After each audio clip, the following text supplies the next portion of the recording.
sotana y al sabre dels poderosos que campen impunes en la nit tan llarga, ens criden a combat tot de campanes.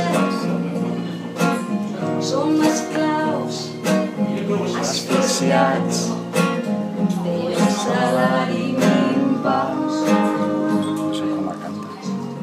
Estuvent a combat amb himnes patriòtics que no són del poble tot per guardar el sistema corrupte que els alimenta. Ese no el vaig llegir jo.